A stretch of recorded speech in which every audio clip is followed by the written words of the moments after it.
Baik, Bismillahirrahmanirrahim. Assalamualaikum warahmatullahi wabarakatuh. Selamat malam, Mas Ade.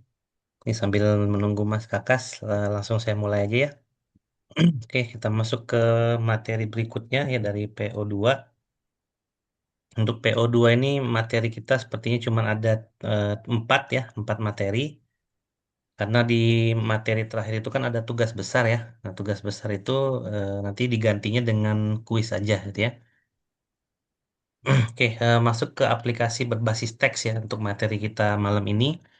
Di mana di dalamnya itu kita akan mengenal tentang input-output stream juga ya, di mana input-output stream itu nanti akan kita gunakan untuk menginputkan sesuatu dari keyboard ya, menginputkan teks ya dari keyboard. Nah, sebelumnya kita harus pahami dulu bahwa kalau kita membuat satu aplikasi gitu ya, biasanya akan ada pengolahan data gitu ya di dalam si aplikasi itu. Nah, pengolahan data itu biasanya membutuhkan inputan daripada user. Jadi memang aplikasi itu akan membawa informasi gitu ya dari sumber eksternal. Sumber eksternal itu bisa dari usernya menggunakan media seperti mouse ya, seperti keyboard dan yang lainnya gitu ya. Dan mengirim informasi keluar gitu ya. Misalnya mengirimnya ke database atau menuliskan hasil dari informasi itu ke dalam suatu teks gitu ya, menggunakan format dokumen atau yang lainnya gitu ya. Nah, kalau di kemarin itu kita pelajari tentang grafik ya. Kalau grafik dan sebelumnya itu ke GUI, kalau itu kan lebih ke graphical user interface-nya gitu ya. Jadi inputan dari keyboard itu menggunakan suatu graphical user interface. Nah, kalau I/O stream itu nantinya akan memanfaatkan keyboard untuk inputan yang diinputkan melalui konsol nantinya ya. Nah, biasanya dalam Java eh, kita bisa banyak yang bisa kita lakukan ya. Jadi kita bisa mengelola gambar, mengelola file teks, mengelola video, mengelola macam-macam gitu ya, audio misalnya dan lain-lain itu kita bisa lakukan gitu ya.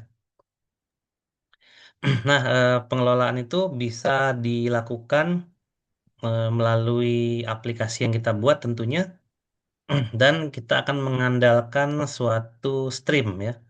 Jadi stream itu memang adalah suatu objek yang diimport dari Java, di mana dia nanti akan menerjemahkan hierarki dari data ya yang digunakan dalam bahasa Java secara khusus. Nah, jadi hierarki data itu sebenarnya umumnya di komputer hanya mengenal bit satu dan 0 saja gitu ya. Kemudian ada yang bisa mengenali huruf, simbol, terus digit, numerik, desimal dan lain-lain. Dan semua itu sebenarnya di hierarki paling bawah itu tetap diterjemahkan ke dalam kombinasi bit satu dan 0 ya. Nah, simbol, huruf, dan desimal digits itu kita sebut sebagai karakter ya. Kemudian karakter itu kita bisa susun tuh ya menjadi suatu kata. Misalnya kalau huruf disusun menjadi suatu kata gitu ya. Desimal digit disusun menjadi suatu number gitu ya. Simbol disusun menjadi suatu informasi yang lain gitu ya. Nah, kita sebut itu sebagai karakter set. Jadi karakter set itu mirip dengan string ya, di mana karakter set itu berarti adalah array of karakter sebenarnya gitu ya.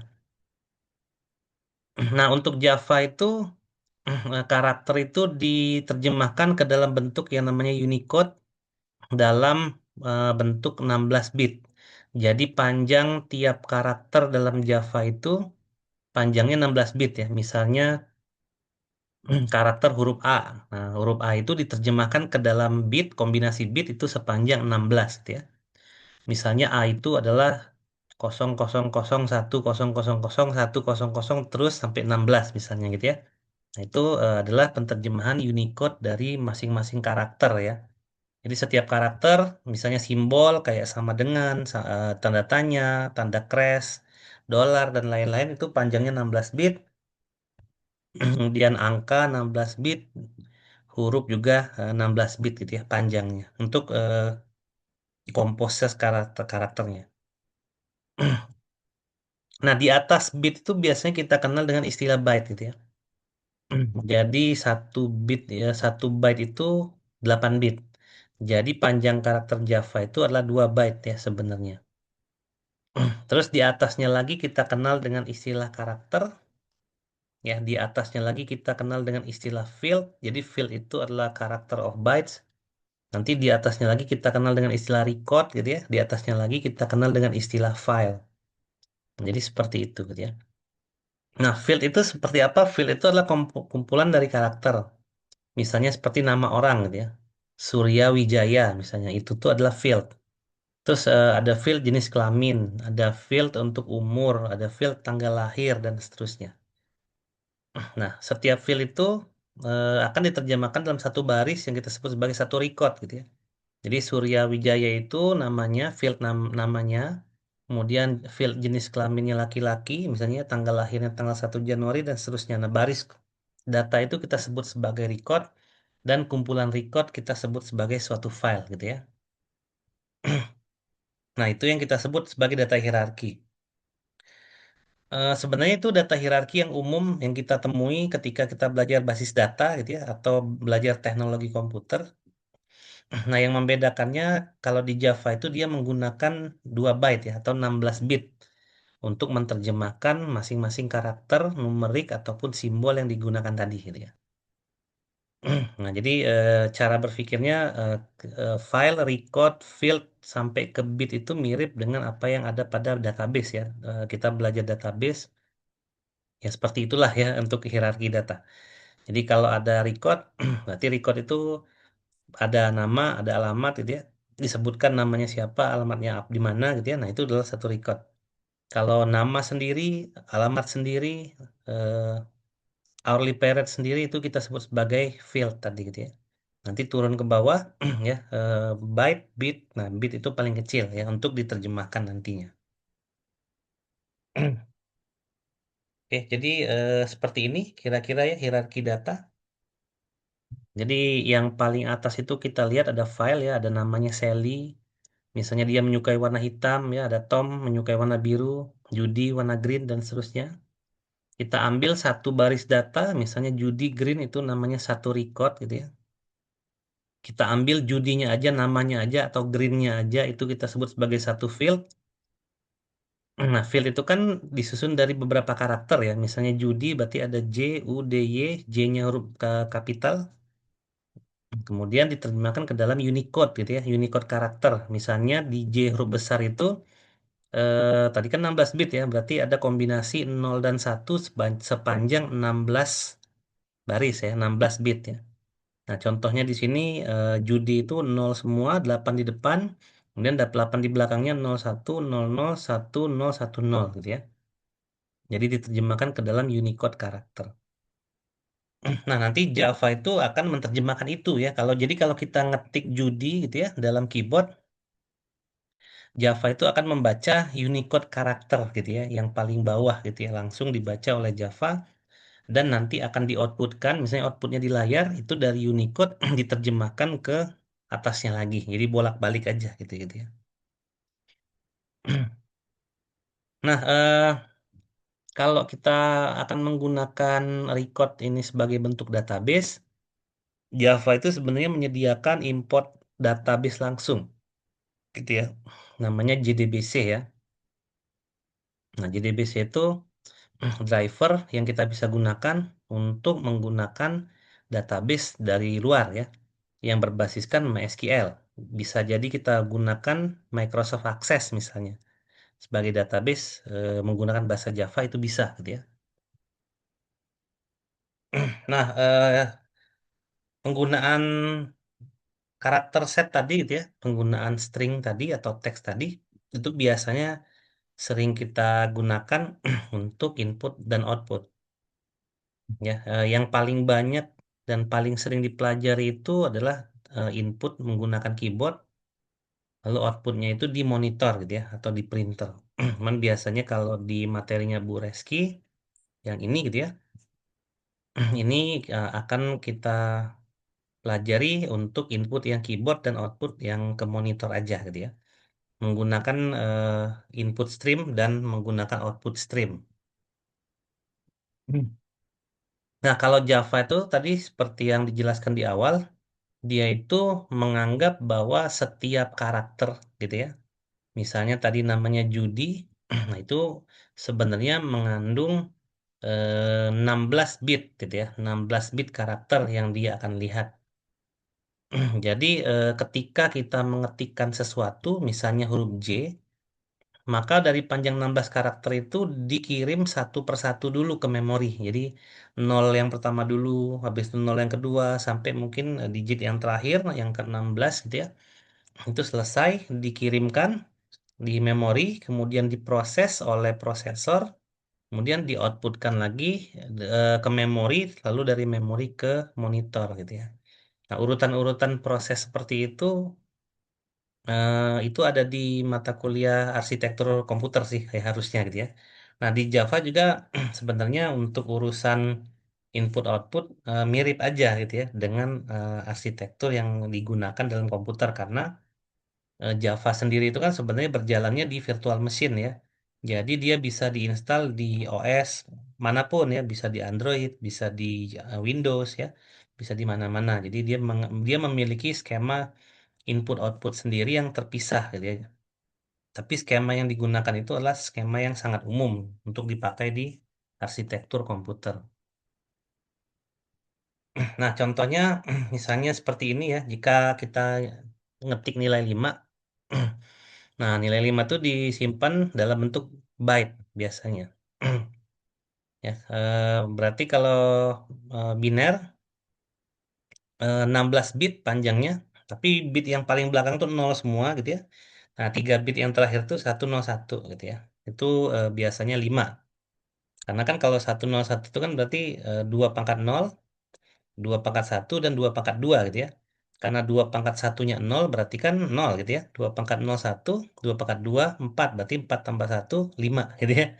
Nah, kalau numerik value seperti itu. Tapi panjang maksimal dari numerik itu tetap 16 bit gitu ya. Jadi 2 pangkat 15 ya, itu adalah panjang panjang maksimalnya. Nah, bisa juga 5 ini disimpannya bukan menggunakan byte stream, tapi menggunakan karakter. Artinya 5 itu dianggap sebagai karakter ya, bukan sebagai angka. Nah, jadi panjangnya sama gitu ya, 16 bit disimpan dengan terjemahan seperti itu ya, kurang lebih seperti itu gitu ya. Karena memang Unicode-nya di Java tuh ada kamusnya sebenarnya, cuman saya nggak hafal juga ya, dan kita nggak perlu hafal sebenarnya secara sebagai developer ya, kita tinggal gunakan saja beberapa library yang dipakai dalam input dan output streamnya. Nah, jadi IO stream tuh sederhana banget ya kalau di Java itu cara kerjanya. Jadi program aplikasi kita, misalnya sumber inputannya dari keyboard gitu ya.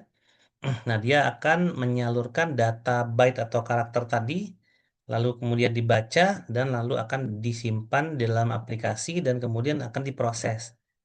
Nah, disimpan dan diproses itu bisa macam-macam ya. Boleh di-outputkan ke monitor, boleh disimpan aja gitu ya, atau apapun lah gitu ya, yang bisa dilakukan dalam suatu aplikasi. Jadi itu sama aja untuk yang outputnya juga sama gitu ya. Jadi kalau outputnya tinggal dari aplikasinya tadi gitu ya. Kemudian informasinya mengalir ke destination. Destinationnya bisa monitor, bisa printer, apapun gitu yang bisa dipakai.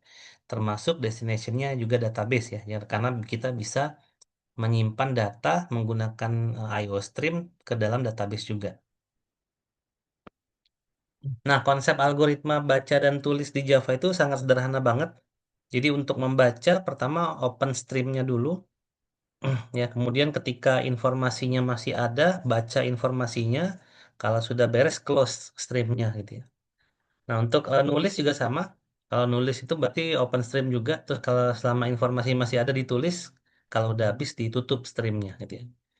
Jadi reading dan writingnya, I/O ya, input dan output itu skemanya sama aja. Cuman bedanya kalau input itu dari eksternal ke program, gitu ya. Kalau output itu dari program ke destination, ya, ke tujuan, bisa ke monitor, printer, dan lain-lain. Nah, biasanya kalau kita ngomongin I/O gitu ya, tentu saja kalau kita mau bikin aplikasi Java, kita harus import dulu package ya dari java.io. Nah, jadi di java.io ini ada banyak banget package untuk input output yang kita bisa pakai gitu. Jadi kalau kita memang memerlukan pemrosesan teks yang berasal dari keyboard dan kita simpen hasilnya ke file teks gitu ya, ke .txt misalnya di Windows, ya kita juga bisa gunakan java.io ini gitu ya. Karena memang input stream itu kebanyakan digunakan untuk file teks gitu ya, kebanyakan, tapi bisa juga untuk gambar dan lain-lain. Nah, di package java.io ini ada banyak ya. Jadi turunannya biasanya kita gunakan import java.io bintang gitu ya. Kalau misalnya mau kita pakai semua, atau kalau enggak kita tinggal pilih aja. Bisa pakai input stream, file input stream untuk yang file gitu ya, untuk yang berbasiskan byte tadi, dan bisa untuk file output stream untuk berbasiskan byte juga tapi untuk output gitu ya. Kemudian ada file reader untuk membaca tapi bentuknya karakter. Dia dia input juga sama, dan writer itu output untuk yang karakter base gitu ya. Nah, mau menggunakan yang byte base atau karakter base itu sama aja sebenarnya gitu ya. Semuanya itu bisa kita gunakan, mau itu kita nginputinnya number gitu ya, simbol ataupun karakter, ya sama aja. Nah, jadi memang di dalam Java itu kita bisa gunakan, tapi cara penggunaannya biasanya kalau kita pertamanya menggunakan file input stream ya, kemudian kita akan mengoutputkannya menggunakan file output stream tentunya gitu ya. Karena diinputkan berbasis byte, dioutputkan juga berbasis byte ya, jadi tidak bisa ditukar. Nah, ini adalah karakter strip yang bisa kita gunakan gitu ya, subclassnya untuk reader dan writer. Di sini kita bisa menggunakan buffer reader ya. Buffer reader itu berarti kita akan menggunakan alokasi memori. Jadi ketika keyboard dipencet, kita gunakan buffer reader gitu ya. Nah, berarti keyboard yang kita pencet itu misalnya huruf J itu akan menyimpan dulu hasilnya di memori ya dalam bentuk buffer. Kemudian ada input stream reader, ada filter reader, ada pipe reader, string reader, dan lain-lain. Itu untuk reader. Kalau untuk writer juga sama, ada buffer writer, ada output stream writer, file writer, dan sama aja sisanya gitu ya. Nah, ini kita tinggal gunakan aja kita mau nginputin atau mengoutputkan sesuatu di dalam layar. Cuman kalau kita gunakan karakter stream untuk package java.io, itu biasanya lebih fokus ke input dan outputnya itu di konsol gitu ya, bukan di GUI ya. Kalau di GUI berarti input dan outputnya kita bisa tentukan di GUI-nya, di graphical user interface-nya. Tapi kalau I/O stream itu berarti kita akan nginputin sesuatu di konsol ya, konsol yang hitam doang itu, dan kita berharap outputnya juga keluar gitu ya dari konsol. Jadi I/O stream ini lebih banyak ke pemrograman menggunakan konsol gitu ya. Oke, nah untuk byte stream juga ada ya. Kalau tadi kan karakter stream, ini byte stream. Byte stream juga ada input stream sama output stream. Isinya mirip-mirip aja ya. Input stream ada file input stream yang paling banyak dipakai. Kemudian untuk output ada file output stream, itu bisa dipakai juga untuk mengoutputkan suatu teks, suatu simbol, atau suatu angka gitu ya. Nah, biasanya yang sering digunakan itu adalah yang eh, byte stream ya. Jadi akan membaca karakter dari keyboard menggunakan buffer reader biasanya. Ya, buffer reader tadi adalah suatu metode ya yang akan digunakan, suatu kelas yang akan digunakan, di mana kelas tersebut itu nanti akan berfungsi untuk menyimpan semua pencetan yang kita pakai, yang kita pencet di keyboard ya, disimpan dulu ke dalam memori, dalam bentuk buffer gitu ya. Nah, di situ dia menggunakan kelas system.in. Ya, di mana nanti system.in itu akan menjadi objek yang akan berada pada buffer reader. Jadi kalau saya ingin membuat suatu aplikasi gitu ya, Misalnya input kan, misalnya saya bikin fungsi tambah, ya tambah dua bilangan. Berarti ada parameternya X dan Y gitu ya untuk sebagai input. Untuk sebagai parameter input gitu ya. Kemudian saya bikin di main program misalnya. Jadi returnnya X plus Y misalnya. Saya bikin di program utama nih. Ya masukkan nilai pertama gitu ya. Berarti kan harus masukin nilai X gitu ya. Nah saat saya bikin masukkan nilai pertama itu kan saya outputkan ya. Pakai sistem dot out gitu ya. Dot print. Terus yang saya inginkan tuh masukin nilai pertama tuh pakai keyboard gitu ya. Misalnya 8 gitu ya. Ya udah gitu saya pencet 8. Nah itu dibaca oleh buffer reader gitu ya. Lalu saya tekan enter. Programnya jalan lagi yang kedua. Masukkan nilai Y misalnya. Saya ketik lagi 8, saya enter lagi hasil X tambah Y sama dengan ya manggil fungsinya. Tadi kan fungsi tambah tadi ya. Berarti 8 tambah 8 hasilnya adalah 16 gitu ya. Atau bisa juga menggunakan metode read dari buffer reader ya. Jadi kita bisa gunakan br.read ya. Itu juga sama fungsinya dengan buffer reader, cuman dia menggunakan sintaks yang lebih singkat aja gitu ya. Nah, contohnya adalah pada ini ya, pada potongan aplikasi ini. Jadi seperti yang saya udah jelasin tadi ya, kita harus import dulu java.io.bintang. Kalau kita nggak yakin, entah mau pakai file stream atau byte stream gitu ya, udah pakai bintang aja dulu gitu ya. Kemudian kita bikin kelas di sini favorit karakter misalnya, dan ini main programnya gitu ya, public static void main string. Nah, karena kita berurusan dengan IO stream, berarti IO stream itu akan mengakses memori tadi ya, mengakses RAM. Tapi RAM yang diakses itu secara virtual gitu ya, karena menggunakan virtual machine. Maka harus kita gunakan exception gitu ya. Ada salah satu exception yang kemarin kita gunakan yaitu IO exception ya. Jadi kalau ada IO yang tidak sesuai biasanya dia akan menggunakan exception gitu ya. Nah, kita gunakan IO exception, kemudian kita keluarkan di sini system.out.print, kita tampilin di konsol, "Hi, what's your favorite character?" misalnya. Kemudian kan kursor biasanya ke bawah ngarahnya ya. Terus di situ kita simpan favorit karakter sebagai char gitu ya, sebagai karakter. Nah, char ini akan kita isi dengan karakter yang kita inputkan melalui keyboard, misalnya huruf J gitu ya. Nah, kita bikin dulu kelas objek buffer reader-nya. Ya, buffer reader BR, ini berarti objeknya BR ya. Sama dengan new buffer reader dengan parameter new input stream reader system.in gitu ya. Nah, nanti kita panggil tinggal favorit karakternya. Tadi kan favorit karakter ini kan mau diisikan pakai keyboard gitu ya dengan tipe karakter. Berarti favorit karakter ini kita isi dengan char, ya tipe datanya, lalu br.read gitu ya. Nah, dia lebih simpel gitu ya. Nah, jadi ketika X dieksekusi nih ya, char br.read dan kita tekan enter ya, misalnya kita tekan J tadi kita tekan enter, nah nanti dia akan mengeluarkan system.out.println favorit karakter plus is a good choice. Kalau J berarti J is a good choice outputnya gitu ya.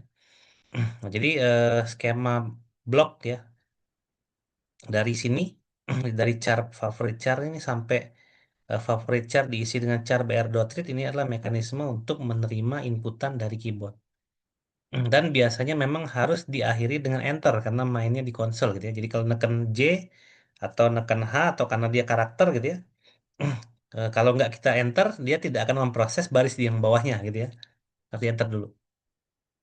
Dan karena ini karakter, maka harus nginputin satu karakter aja gitu ya. Nah, apa yang terjadi kalau kita nginputin lebih dari satu karakter? Dia akan terlempar di IO exception ini gitu ya. Nanti akan keluar suatu warning gitu ya dalam konsol bahwa karakternya itu tidak sesuai dengan apa yang diinginkan gitu ya. Karena karakter itu kan cuma satu huruf aja gitu ya, atau satu angka atau satu simbol aja. Karena memang kalau stream itu harus dihandle dan wajib karena Java itu kan memang sifatnya memaksa gitu ya.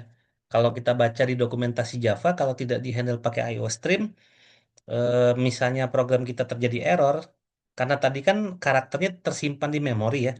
Nah, kalau misalnya tidak dikeluarkan lagi dari memori dalam bentuk exception, maka karakter itu akan numpuk gitu ya, akan numpuk terus. Jadi kalau kita masukin 1 juta karakter dan tidak ada dikeluarkan dari memori gitu ya, ya udah memorinya bakal penuh ya. Walaupun memang agak jarang juga di zaman sekarang memori bisa penuh. Tapi karena memang Java itu kan dia sifatnya memaksa gitu ya. Dia wajibkan penggunaan buffer reader karena dia menggunakan I/O stream itu harus menggunakan exception. Exceptionnya boleh bebas. Kalau kalau saya sih biasanya kalau udah bingung pakai exception udah aja try catch gitu ya kayak biasa. Udah itu paling gampang gitu ya. Jadi seperti tadi ya menggunakan byte stream juga kalau tadi kan menggunakan read kita juga bisa menggunakan yang read line gitu ya. Biasanya beda read sama read line itu cuman kursornya doang pindah gitu ya ke bawah kalau tekan enter. Nah ini contoh yang lain gitu ya. Menggunakan read line ya. Sisanya mirip aja ya. Hi, what's your name? Bring a string name. Nah, karena dia mintanya string, maka kita bisa nginputin satu karakter atau banyak gitu ya. Buffer reader sama BR sama new buffer reader sistem new input stream reader sistem in. Kemudian name tadi mau kita isi menggunakan keyboard, misalnya jet tadi ya. Maka name itu diisi br.readline. Nah, br.readline inilah yang akan membaca jet tadi gitu ya. Jadi jet tadi begitu kita tekan enter, kursornya pindah ke bawah, nanti masuk ke memori dulu gitu, disimpan ke RAM dulu, RAM virtual. Lalu kemudian system.out.println ini dieksekusi gitu ya, baru dari memori tadi ditampilin ke monitor gitu ya. Jadi nice to meet you, name gitu ya, name-nya berarti Jet tadi kalau kita isi dengan Jet gitu ya. Nah, jadi biasanya memang untuk materi di PO2 input stream itu kebanyakan itu ya, kebanyakan karakter. Nah, cuman di Java itu ada unik gitu ya. Ketika kita ngomongin 1 tambah 8 tuh kan harusnya 9 gitu ya. Tapi karena dia kita simpan ke dalam karakter, jadinya 18 gitu ya. Jadi biasanya harus kita ubah ke dalam integer dulu. Baru dia jadinya 9 gitu ya. Karena di dalam input stream ini, dia sebenarnya tipenya itu karakter gitu ya. Tipenya karakter. Nah, kalau eh, kita mau membaca sesuatu dari teks gitu ya, itu juga bisa gitu ya. Jadi kita punya file teks misalnya. Terus di file teks itu kita bikin satu kalimat atau satu paragraf gitu ya.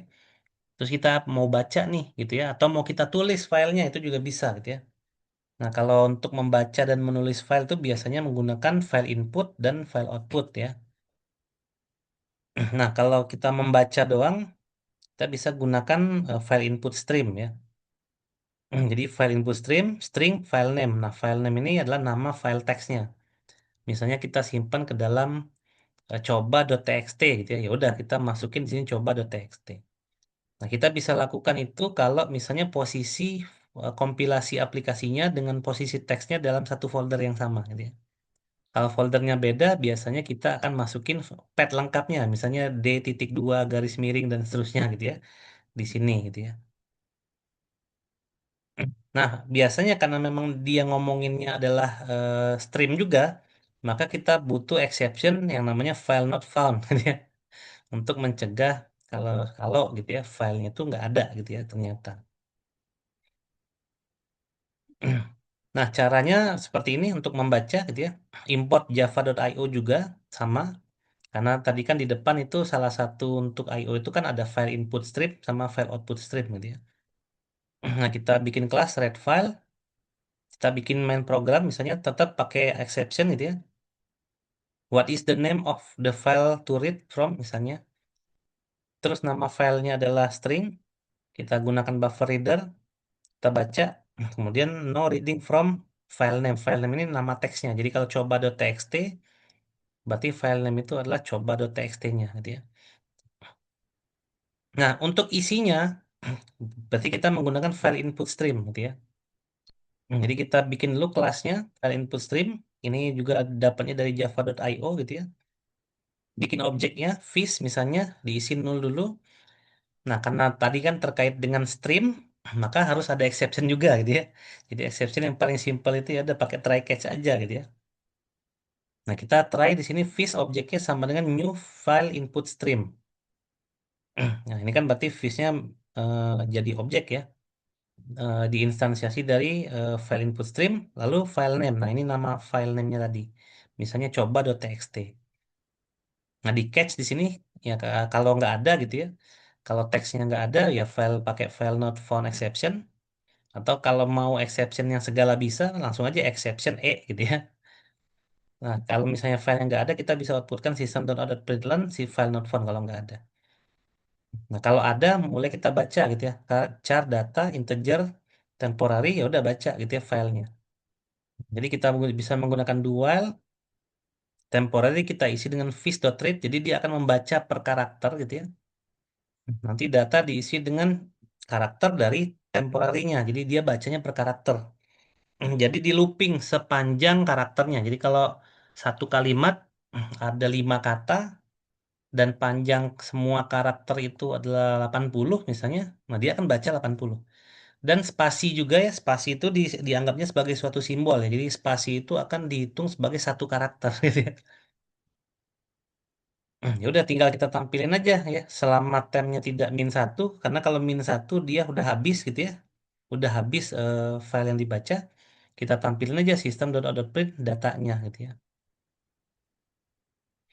Nah, kita eh, pastikan juga kalau misalnya filenya memang beneran habis gitu ya. Makanya kita cache juga di sini ke IO exception ya, siapa tahu gitu ya. Si input file itu dia membaca sampai dengan tem tidak sama dengan 1 misalnya. Nah, kalau misalnya dia membaca lebih dari apa yang dia baca, ya kita exceptionkan saja. Lalu kita keluarkan problem in reading from the file gitu ya.